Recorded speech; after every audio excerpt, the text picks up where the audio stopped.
Okay, so I just got an official 438 3x3 single yesterday at Southeast Champs 2022, and I'm going to be doing a reconstruction of it.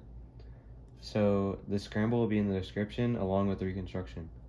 So the first thing I saw was this cross edge, and I could put these two in relative to each other pretty quickly, and then I would save this for later. And then I also saw this pair, and I just wanted to track this pair and make it something I could use. So I started from this grip like this. I picked it up, I did like a wide R and then to put this in, and then I did a D R to put this one in, and then it also lined this one up. And then I solved these three cross pieces, and then I just had this one left. And so what I did is before doing the R2 like that, I did an R and then moved this out the way like that. And then I just solved this pair like normal. And then I had this free pair and this free pair. I'm not sure why I did this one. I feel like I would have seen this one first, but I did this one. So I just inserted into the back like that. And then I was able to see this from it just being in the front right the whole time. So I rotated over here, inserted this pair into the back, and then immediately went straight into this like that.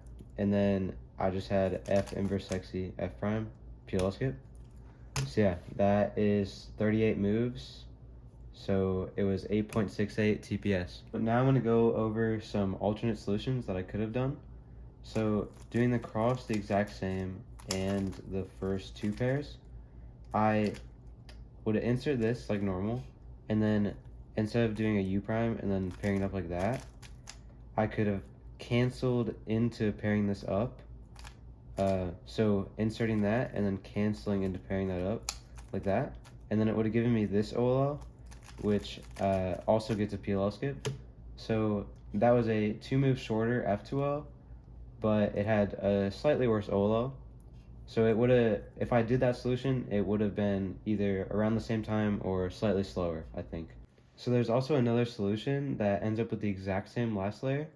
So you do the cross the same way that I did in my 438, except instead of doing a U prime here, you do a U, and then you solve this pair like normal.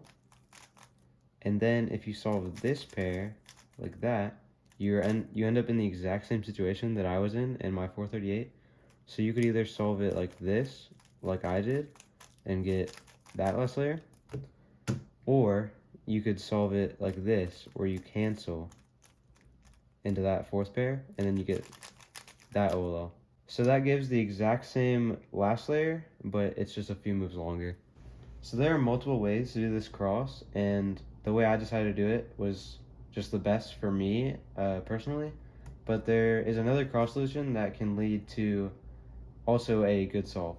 So you start the same by putting in orange, and then instead of doing these like that, you do a D prime here, and then you set them up like that, and then R2. You could preserve this pair, but for this example, I'm not going to. So then you have this free pair, which you can just insert with F moves like that, and then you also have this easy pair, which ends up setting up this pair, and you can insert that with F moves, and then you have this pair in the back, which isn't great, but if you solve it like this, you get this OLO, and if you recognize all of these being the same and then these two colors being opposite, if you do this out, it'll actually skip PLO. And then if you're in this situation where if you do the same thing as the previous solution for the cross in the first pair, if you solve this free pair and then you solve that pair, you'll end up with a free pair for this, but the last layer isn't nearly as good. So there's a different solution where you can preserve this pair on that other cross solution. So you do the same thing as before like that, but then you preserve this pair the same way I did in my actual solution, and then you just solve it like that. And then you solve this red-green pair into the front like that. And then you have this pair here, which you can do in 5 moves. And then it sets up this. So what you can do for this is just hedge it in, so you can get 2 edges. And then you end up with this OLO into a U-prime. So that's also a pretty good solution. Since I only do white cross, I only went over white cross solutions. So if there are any other solutions on different colors that I missed, or if there's any other solutions on white that I also missed, feel free to let me know in the comments.